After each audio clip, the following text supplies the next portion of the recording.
Welcome to Talk Spicy. I'm Coach Gene Clemens. Thank you for joining me. Wherever you are joining me, rate the show, comment, agree, disagree, but whatever you do, keep it spicy. 5-star ratings are appreciated. And if you're joining me on my YouTube channel, rate the show, comment, hit that notification bell. We really do appreciate it. It's a special edition on a Friday. 3 pods this week. Aren't you lucky? But I had to get something off my chest because it's something I've been seeing a lot when people are referring to the transfer portal. So I figured that I would come on and give you a little straightening. Shout out to the Migos. Really enjoy that song. So here's the issue I have. And full disclosure as we go into this, I'm not the biggest fan of the transfer portal and the way that it's set up. I am 100% an advocate for these young men and young women to figure things out for themselves and have the ability to move at the same level that their coaches move. I've always said if the coach can leave a school after being there 1 year and take a job at another school, why is the kid then penalized for wanting to leave a school when the kid's not even on that same level? So I'm 100% in favor of young men and young women having the opportunity to move and brighten their stars. We've seen many cases of young men and young women leaving one school to go to another school and finding the success at the other school that they didn't find at the first school. We've also seen a lot of instances of young men and women leaving one school, going to another school, not finding that success, then going to a third school, not finding that success, and then in some cases even going to a 4th and 5th school. That was happening long before the transfer portal was a thing. Women's basketball they've had women, large amounts of women in the transfer portal for years. This is not something new, ladies and gentlemen.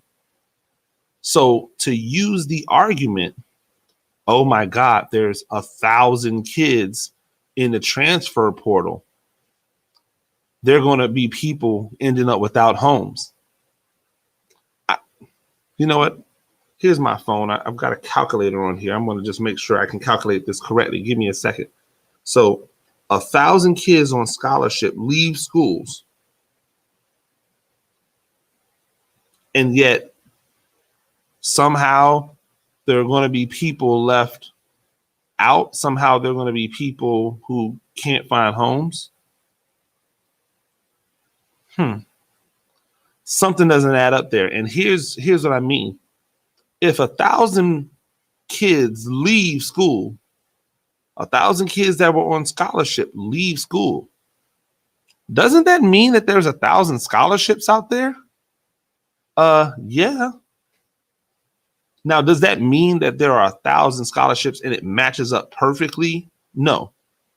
Does it mean that somebody is going to get left behind?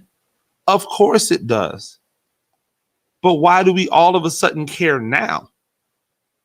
Because the power is no longer in the hands of the people that have had the power before.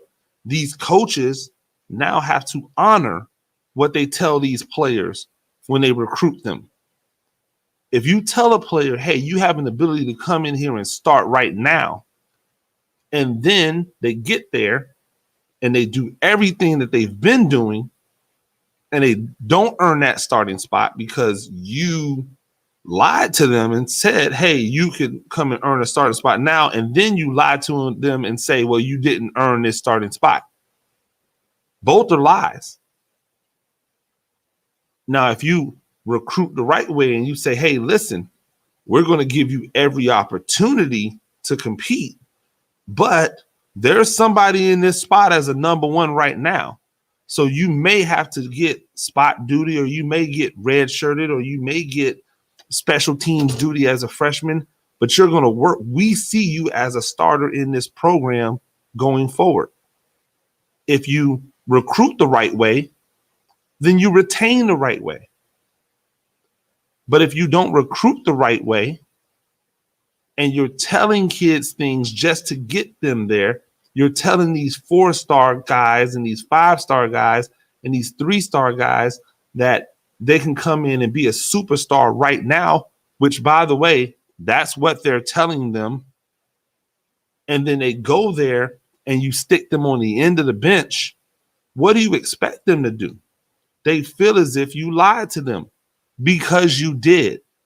So then they go out into this transfer portal that everybody is now all of a sudden now saying, oh my God, these kids are going out there, they're going to get lost. If there's 1,000 kids in the transfer portal, then there's 1,000 scholarships available.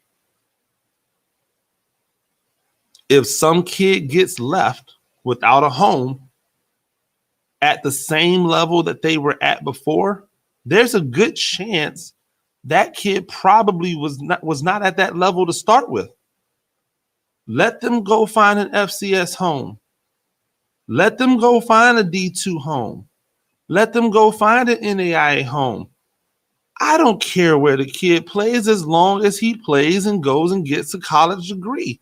That's all that matters to me. So if a young man wants to leave Nebraska because he got to Nebraska under the pretenses that he was going to be able to play, or she got to Oregon under the pretenses that she was going to be able to play right now, and then she realizes for whatever reason she's not playing right now, and she transfers to another school that's going to actually give her the opportunity to play, how is that a bad thing? Oregon gets their scholarship back that they can go and get another girl that might actually play for them right now, and that young lady goes to gets to fulfill her dream. That's not a bad thing. But all of a sudden, we're trying to scare these young men. That's what we're doing. We're trying to scare these young men and scare these young women into staying at a place that may not be suited for them. And that's wrong. So when you hear something like, oh, there's 1,000 kids in the transfer portal, just keep in mind this. If there's 1,000 kids in the transfer portal, then there's 1,000 scholarships available. Because if a kid's a walk-on and they go into the transfer portal, guess what they're probably going to do anyway? Walk on. If a kid is a defensive lineman at Alabama and he goes into the transfer portal, trust me, there's a defensive lineman at Toledo that's going into that same transfer portal. So guess who has a scholarship for a defensive lineman? Toledo does. Will there be some people left behind? Yes. That's called life. That happens in every walk of life. You take a job, you don't like the job doesn't work out, you try to leave the job, you end up without a job. That happens all the time. Or you have to take a job that is a step back from what you've taken or what you had in the past because you decided to leave that job that you felt was not right for you. That is life. There's no better teacher. That's why college is here. It's the buffer between real life and high school. So if you're giving them some real life like scenarios, that can't be a bad thing. Stop trying to scare these kids because it doesn't help anybody in the media. The only thing that we in the media do when we tell these stories like this is we push the narrative that coaches and schools want pushed. So you can't say you're pro kid or you're pro player or these players should have more power and then push the narrative of the people who are trying to oppress them. That makes no sense. Do I like the transfer portal? No. Personally, I think you should pick a college that you want to be at and then play football or basketball or baseball or track for the school that you want to be at. Therefore, if it doesn't work out for you on the field, you still love being at that school. That's me, though. I'm never going to tell you how to feel. So if you feel like I'm not going to college because I love college or a particular college, I'm going to college as a means to an end. If that means has to take you to 2 different colleges or 3 different colleges, then so be it. I 100% support that. There's nothing wrong with that. And nobody should ever make these young men and young women feel as if there's something wrong with it, because that's awful. At the end of the day, if there's 1,000 people in the transfer portal, then there are 1,000 scholarships. I'm pretty sure they'll figure it out. Ladies and gentlemen, thank you for joining me on Talk Spicy. I'm Coach Gene Clemens. We do this thing normally a couple times a week. Rate the show, comment, agree, disagree, but whatever you do, keep it spicy. 5-star ratings are appreciated. And if you're joining me on my YouTube channel, rate the show, comment, leave a message. You know how it does. We'll see you all next time. Peace.